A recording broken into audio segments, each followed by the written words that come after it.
नमस्कार मित्रांनो, आज आम्ही आलो आहोत शहराच्या गजबजटापासून दूर निसर्गाच्या कुशीत एका खास बेतासाठी.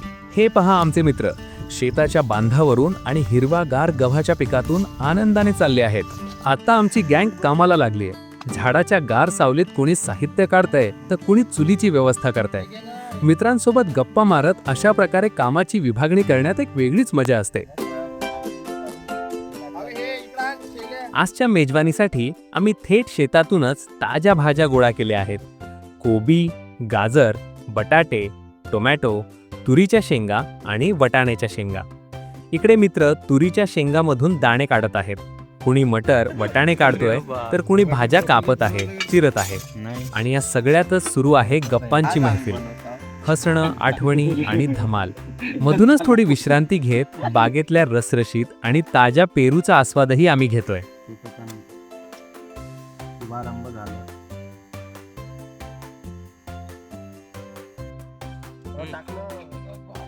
एकीकडे भाज्या तयार होत असतानाच दुसरीकडे चुलीची तयारी सुरू झाली. विटांची चूल मांडली, वाळलेली लाकडं जमावली. आता मुख्य तयारी सुरू झालीये. पातेल्याला माती लावून चुलीवर चढवलंय.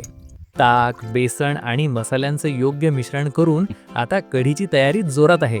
बघा आमचे मास्टर शेफ कसे कसबपणाला लावत आहेत.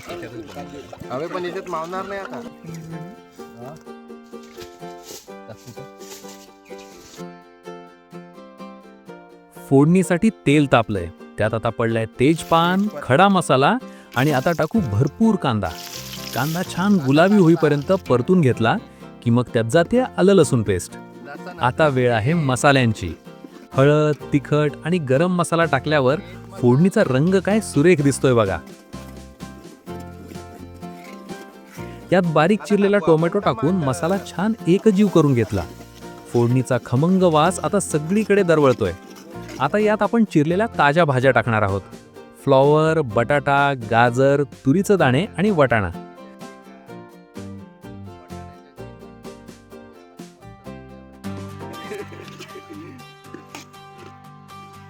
छानपैकी असा कलर आलेला आहे आपल्या मसाले भाताला, फोडणीला. अजून थोडा वेळ झाकून देऊ, 5 मिनिट.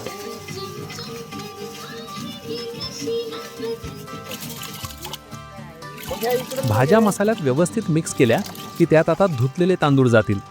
प्रत्येक तांदळाच्या कणाला मसाल्याची चव लागली पाहिजे. आणि हे बघा, तयार आहे आमचा गरमागरम वाफाळलेला मसाले भात. काय दाणेदार आणि मोकळा झालाय. दिसतोय ना एकदम भारी.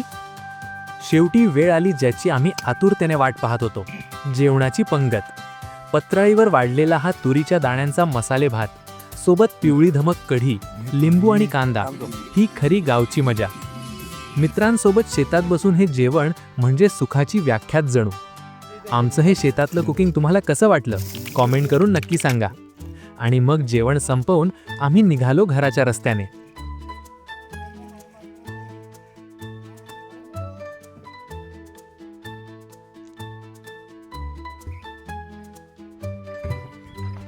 व्हिडिओ आवडल्यास लाईक, शेअर अँड सबस्क्राईब करा.